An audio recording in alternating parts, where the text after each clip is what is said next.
안녕하세요. 시인 수필가 하태무의 책 읽어주는 여자 그 42번째 시간입니다. 오늘 제 이야기는 처음 정강해 시조 시인을 소개하고 북인도 스리나가르와 잠무의 제 기행문을 읽겠습니다. 정강해 시조 시인은 하동 출생으로 진주여고와 진주교육대학을 졸업하고 한국문협 진주여성문학인회 회장을 역임했습니다. 한국시조시인협회, 진주시조시인협회, 일신문학회 동인입니다. 수상으로는 개천문학상 시조부분 입상, 진주교원 예능경진대 시조부분 제우스, 교직기간 동안 문해지도 교사상 5회 수상했고 현대 한맹문학 시부분의 신인상을 받았습니다. 시조집으로는 치작꽃 향기, 시조집 마음길을 따라서 시와집 나직한 사랑, 시조집 불꽃이 있습니다. 오늘 읽어드릴 강가에서라는 시조는 한국문학 작품 선에도 실렸던 좋은 작품입니다. 김정희 시조 시인이 병서를 붙입니다. 첫 수에서 아름다운 진주 남강의 역사성을 상기하면서 이 땅이 무채색 서양화 한폭으로 외적에게 한때 능욕당했음을 또한 그 역사가 한순간의 허상이 아님을 강조하고 증언한다. 둘째 수에서는 그 역사도 고운 신화가 되었다는 생각을 하며 후소는 아린 목젖을 누르고 물빛처럼 살 일의 주문과 함께 과거 역사를 되새기며 아픈 아우성의 길을 열고 듣자고 호소한다. 시인은 교단에서 역사의식과 호국의지를 가르친 교사답게 작품으로 그 의지를 보인 점이 남다르다고 해설했습니다. 그럼 강가에서라는 정강해 시인의 시를 소개하겠습니다.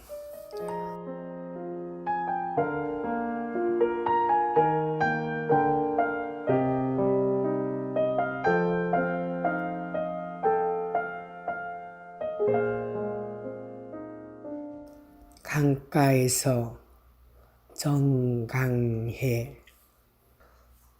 무심코 구른 돌에 산 그림자 울고 있다. 좌표 잃은 포물선은 부초 곁에 부서지고 무채색 서양화 한폭 허상으로 걸렸다. 맑음 웃음 떠난 유역 깃발 든 바람 소리 창대 그 숲에 몸을 푸는 햇살 한 줌 빌려와서 청태 낀 바위 기슭에 고운 신화 엮는다. 아린 목젖 누르고 풀빛처럼 살 일이다. 순리의 종이 되어 나직히 흐르면서 너와 나 아픈 아우성 귀를 열고 듣자 우리.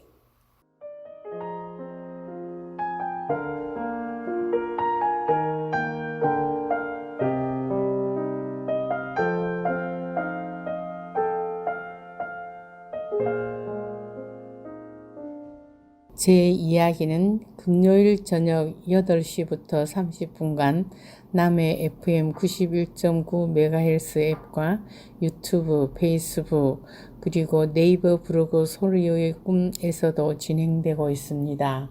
계속해서 북인도의 이야기를 합니다. 북인도 잠무의 아침. 새벽의 잠무는 조용했습니다. 바자르가 곁이라 너무나 시끄러웠던 지난 밤이었습니다. 나귀에 수레를 매달고 차를 파는 아저씨가 눈에 띕니다. 한적한 길에는 가게들이 문을 모두 닫았습니다. 호텔 바로 곁에 삼성 대리점이 있었습니다. 인도의 북쪽 끝까지도 삼성은 여전히 맹위를 떨치고 있습니다. 한 계층을 모두 쓰고 있는 삼성의 위력입니다. 공연히 어깨가 으쓱거립니다. 잠무에서 스리나가르로 가는 16시간의 대장정입니다. 일요일 8시 잠무를 떠납니다. 300km도 안 되는 거리를 12시간을 달린다고 합니다. 조금 더 빨리 가기 위해 집차 6대가 동원되었습니다. 우리가 타는 차는 2호차, 가방은 집차의 지붕에다 싣고 갑니다. 리산에 온 후의 4식구가 한 차를 탑니다. 사딕이란 빼빼기사는 연신 웃는 얼굴이고 차가 설 때마다 문을 열어주는 예의 바른 서비스 정신을 가졌습니다. 쉴 때마다 소용도 없는 먼지를 계속 닦아냅니다. 간간히 인도 음악을 조용히 틀어주기도 합니다. 처음 출발은 좋았습니다. 시외로 들어서자 원숭이 가족들이 길가에 앉아 오가는 차와 사람들을 구경합니다. 새끼를 배에 매달고 가는 놈, 새끼를 눕혀놓고 이를 잡아주는 놈, 바나나를 까먹는 놈, 재빨리 나무 위를 타고 오르는 놈, 길가에 커다란 소 한 마리가 차에 치여 누워 있었습니다. 저놈의 원숭이도 치여 죽는 놈이 많겠지. 사람이나 짐승이나 문명의 이기 앞에 늘 희생양이 되기도 합니다. 점점 날씨는 뜨거워지는데 차가 지나는 길 옆의 경치는 시들합니다. 티베트로 가는 우정공로의 아름다움을 만끽하고 난 뒤라 더욱 그러한 것 같습니다. 삭막한 산들이 펼쳐지고 있었습니다. 갈수록 차가 밀리더니 연이은 트래픽이 장난이 아닙니다. 차가 선체로 30분씩 1시간씩 사람들이 길 쪽으로 내려서서 먼지와 뜨거운 태양과 차에서 나오는 매연을 삼키며 마냥 기다립니다. 왜 차가 빠지지 않는 걸까? 인도 사람들은 아무 감각도 없는 듯 심드렁한 표정입니다. 우리 일행들만 마구 안달입니다. 재수가 옴붙었다는 둥, 못 찾겠다는 둥. 이 또한 관광이 아니겠습니까? 이 열악한 지역의 영업이 해초 여행사에선 작년엔 없었고 금년은 처음이라고 합니다. 6월, 7월, 8월 석 달만 열리는 길이니 그렇기도 하겠습니다. 그러니 물동량이 그동안 얼마나 많아졌겠으며 급변하는 현대의 논리로 지난번을 가늠하며 여행 계획을 짜는 것은 늘 고려해 보아야만 합니다.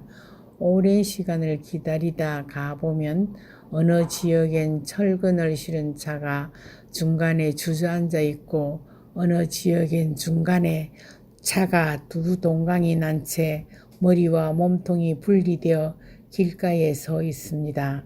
꼬불꼬불 양장구곡 같은 길은 아래로 내려다보면 오금이 저려집니다.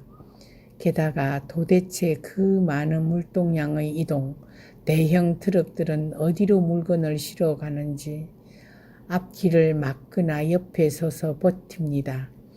군인을 실은 차들은 또 왜 그리 많은지 이 지역의 실상을 조금은 알 것 같습니다. 잦은 충들로 아마도 군대의 이동 또는 군사훈련이 있는 모양입니다. 하필이면 이런 날 이동을 감행하다니 모든 일행들은 마음속으로 더 좋아질 수 있었던 경우의 수를 점치고 있었습니다. 좀 더 새벽에 출발하지. 잠무는 그냥 지나쳐 버리든지. 기름을 아끼느라 그런지 에어컨은 틀지도 않고 가다 서다를 반복하며 점심때가 훨씬 지났고 길에서 화장실에 갈 수도 없어 화장실 가는 일도 급했습니다. 차가 산 꼭대기를 내려서서 한참을 가고 있는데 6대의 우리 일행의 차가 전혀 보이지 않습니다. 서밋이라고 쓰인 표지판이 뒤에 붙어 있었는데 놓쳤나 봅니다. 사딕이 전화를 하니까 차는 산 꼭대기에서 모두 휴식을 하고 있는 중이라 했습니다. 나 그럴 줄 알았지. 당장 호텔에서 들고 나온 메모지에 매직으로 1년 넘버를 만들었습니다. 큼직하게 1부터 6까지 써서 풀까지 주면서 차에 당장 붙이라고 말했습니다. 많은 경험에서 나온 임기응변, 이제는 앞차를 놓치는 일은 없으리라. 정상에서 점심 도시락을 먹고 휴일 나들이를 나온 이곳 사람들과 함께 언덕에서 주변을 돌아보며 조금 쉬다가 다시 밀리는 길을 떠났습니다. 앞뒤로 자리를 바꿔가며 매연과 먼지, 드디어 휴게소 한 곳에서 작은 사건이 발생했습니다. 아마도 에어컨이 작동 안 된 차가 있었던 모양입니다. 에어컨이 이때도 안 틀어주는 건 매 마찬가지였습니다. 그런데 길이 멀쩡한 차에 탄 사람들은 특혜를 받고 있는 걸로 착각한 아저씨. 화가 머리 끝까지 나서 오대리는 안절부절 가이드가 탄 차와 바꿔 앉히고 조용해졌습니다. 그 목 아프게 열악한 곳을 아슬아슬 산 모퉁이를 지나 스리나가르에 도착한 2시간 전 이미 어두워진 간이 쉼터에서 저녁 밥때도 지났으니 차나 마시고 가자고 합니다. 상점들이 즐비한 그곳에선 체리를 상자에 담아 팔았습니다. 아직 농익지 않아 신맛이 많이 나는 중에 크고 단 상자 하나를 발견하여 가격을 배나 주고 샀습니다. 한 상자 2kg쯤 되어 보이는데 60루피인데 큰 것은 100루피랍니다. 100루피래야 겨우 2,500원입니다. 드디어 15시간 반 만에 스리나가르에 도착했으나 또 보트를 타고 달 호수를 건너 하우스보트에 가야 했습니다. 칙칙한 건물 방 3개, 리사네 오빠 룸메이트와 남자 2, 리사와 룸메이트 여자 2, 우리 부부는 맨 끝방을 썼습니다. 식당 거실이 있는 제법 잘 꾸며진 집이었지만 호수 위에 놓여 있어 습기가 많은 것 같았고 나무집의 어두운 분위기, 손으로 수놓은 커튼이 늘어짐, 물이 잘 안 나오는 화장실, 어느 것 하나 마음에 드는 집이 아니었지만 객지, 더구나 북인도 오지에서 뭘 더 바라겠냐 싶었습니다. 하우스보이가 저녁을 주었지만 그 늦은 시간에 누가 저녁을 먹을 수 있으랴. 남자들만 감자, 닭 요리를 몇 점 먹었습니다. 스리나가르 수산시장 풍경, 가짜 샤프란. 새벽 4시입니다. 보트를 타고 수산시장을 보러 갔습니다. 새벽에만 열린다고 합니다. 아침에 못 나오는 사람들 때문에 배 하나에 300루피를 주고 선택 관광을 합니다. 수많은 보트들이 머리를 맞대고 팔고 사고 하느라고 정신이 없습니다. 희실은 파는 사람만 있고 사는 사람은 잘 보이지 않습니다. 샤프란 파는 아이놈은 상술이 보통이 아닙니다. 샤프란 작은 통 하나에 400루피, 10,000원을 달라고 하더니 결국 4통에 10,000원에 팔았습니다. 배가 떠나려 하니 또 산다면 4통에 5,000원 하라고 조릅니다. 내가 산 것 도로 줄 테니 5,000원에 바꾸자고 하니까 그건 안 된다고 합니다. 다른 노인 하나가 자꾸 자기 샤프란도 사라 했지만 보트 위에서 손사래를 치며 자기 것을 사라고 졸랐습니다. 리사는 그에게서 차 종류, 계피 등을 샀습니다. 고급 재료라 부잣집에만 매달 넣어 마신다는 열매 같은 향신료는 고가라고 합니다. 그리스에서 김영자 가이드는 샤프란의 효능은 거의 만병통치에 가깝다고 샤프란 예찬론자였습니다. 그녀는 감기가 들면 샤프란 끓인 물에 양주 한 방울을 떠뜨려 차로 마시면 당장 효과를 본다고 말했습니다. 들어와 물어보니 샤프란은 별로 좋은 등급이 아니고 어떤 사람은 비닐이라고 우겼지만 나중에 알고 보니 자기 물건을 팔고 싶어서 한 수작이었습니다. 아무도 믿어서는 안 된다고 오대기가 말해줍니다. 어쨌거나 궁금하던 고가의 샤프란을 몇 푼 안 주고 사보았습니다. 암술만을 따서 말린 샤프란은 진정, 통증, 지혈, 방향성작 약품 등으로 쓰이며 고대에는 부인병의 냉증이나 월경불순의 통경제로 특효가 있어 중요하게 사용했다고 합니다. 한방에서도 번홍하라 하여 우울증 치료에 쓰기도 합니다. 샤프란은 기분을 명랑쾌활하게 만들어주기 때문입니다. 가슴이 뛰고 현기증이 나는 것을 막아주는 효과도 있답니다.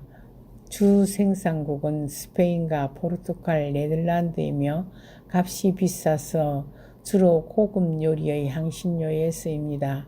샤프란의 암술 몇 개를 컵에 넣고 뜨거운 물을 부은 후 차 대용으로 계속해서 마시면 건위제가 된다고도 합니다. 흰 샤프란은 후추하고 비슷해서 후추꽃이라고 부르는 사람들도 있습니다. 아침 후에 스리나가르 관광을 갑니다. 11세기에서 12세기 불교를 믿는 도시이다가 힌두교를 믿는 도시이다가 한 이곳에 이슬람의 침공이 있었습니다. 1500년경 무굴 제국이 번성하면서 제3대, 제4대 왕들이 좋아했던 이 땅, 제4대 왕 제와기르는 이곳에 오다가 병사를 하였다 합니다. 인구는 1200만, 잠무 카시미르 지역 제1의 도시입니다. 보트를 타고 나간 시내, 산 아래에서 산 꼭대기로 까마득이 보이는 상카르야카야 언덕에는 오래된 사원이 있습니다. BC 5세기에는 이 도시에 불교가 무성했었습니다. 아마도 아쇼카 왕 시절에 그 아들이 세웠던 불교 사원이라는 설이 있다는데 누구도 그 시절에 살지 않았으니 알 수는 없습니다. 다만 7세기부터 시바 신을 모셔왔다고 전합니다. 헉헉대며 카메라도 빼어놓아야만 하는 사원을 오르니 사방이 확 트여 가슴이 다 시원해지는 파노라마를 볼 수 있는 경치입니다. 분쟁지역 카메라를 못 가지고 가게 하는 이유를 알 것 같습니다. 주변이 모두 드러나 보이니 전쟁에 이용한다면 당연히 막아야 하지 않겠습니까? 쌀 튀긴 것 같은 그들이 사원에 들리면 나누어 먹는 성당의 밀떡 같은 의미의 과자를 얻어먹었습니다. 시바 신을 모셨던 사원이랍니다. 시바링감 3억 3천 힌두신 중 파괴의 신은 시바신입니다. 창조의 신 브라만, 유지의 신 비슈뉴, 파괴의 신은 파괴 후 더 좋은 새로운 환생의 의미를 부여하므로 힌두인들의 사랑을 가장 많이 받는다고 합니다. 이 상카르카야 사원의 가장 높은 곳으로 신발을 벗고 올라가 처음 보이는 커다란 바위는 남성의 성기를 상징한다는 시바링감이라고 합니다. 가지각색의 헝겊들이 주렁주렁 달렸는데 아이를 낳지 못하는 사람들의 기원이 담긴 상징물이라 합니다. 다른 시바 신을 모신 사원에도 시바링감을 많이 볼 수 있다고 합니다. 하슈미루 박물관은 월요일이라 문을 닫았고 하리프리밧 요새도 안으로 들어가 볼 수 없다니 단지 멀리서 저기가 거기요 할 따름 오전에 천천히 둘러보아도 무굴 시대의 정원들을 둘러보고서야 점심시간입니다. 정원이나 사원이나 별 이유도 없이 몸 수색을 하고 들어갔다 나왔다 합니다. 무굴 정원 자시마 사이 축복받은 물줄기란 뜻의 이 정원의 물은 병을 고치는 영험이 있는 물이라 정해집니다. 1632년 무굴 제국이 번창할 때 4대 왕 제왕길의 부인 누르자한이 만들기 시작했다는 정원인데 그녀는 건축왕 사자한 황제의 어머니입니다. 이슬람 건축에서 그들의 이상향에는 완벽한 대칭을 이루고 있다는 생각에서 그들의 건물은 모두 완벽한 대칭 구조를 이룹니다. 그리고 그들은 물을 아주 중요하게 여깁니다. 정원 곳곳에 쏟아지는 분수, 거대한 플라타나스가 하늘을 찌릅니다. 전통 복장을 한 사람들이 꽃 속에 파묻혀서 사진을 찍습니다. 또 한 정원은 현대식으로 변형하여 잘 다듬어 두었습니다. 아마도 연나무 단계로 된 분수가 길을 따라 연이어 있습니다. 가족 단위 학생들, 연인들, 아이들, 한가로운 산책을 즐기는 이곳 사람들의 모습이 맑기만 합니다. 행복의 지수는 물질에 있지 않고 그들이 가진 정신적인 요소, 가령 긍정의 사고라든가 철학이라든가 가치관이 좌우를 합니다. 그들 나름으로 사는 방식, 인도에서 배울 거라고는 눈에 보이지 않는 요소들에 대하여 행복함을 갖는 것입니다.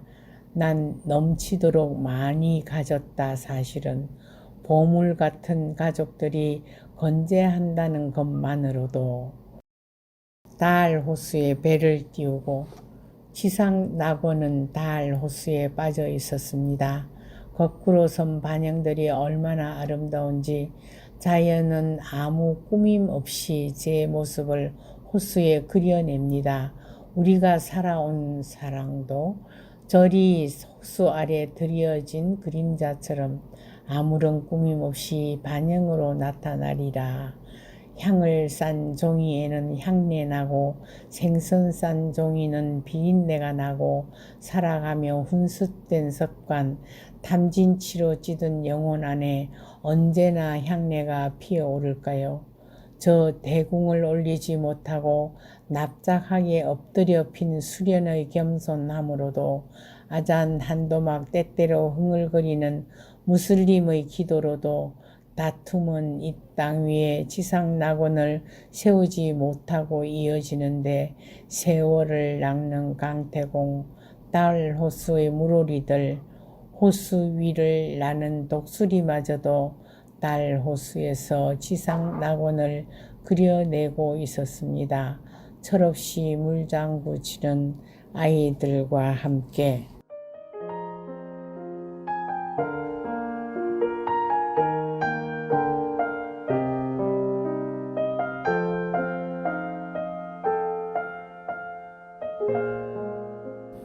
들려드리는 노래는 강 건너 봄이 오듯이 임금수 곡 송길자 시 조수미의 노래로 듣겠습니다. 잘 들어주세요.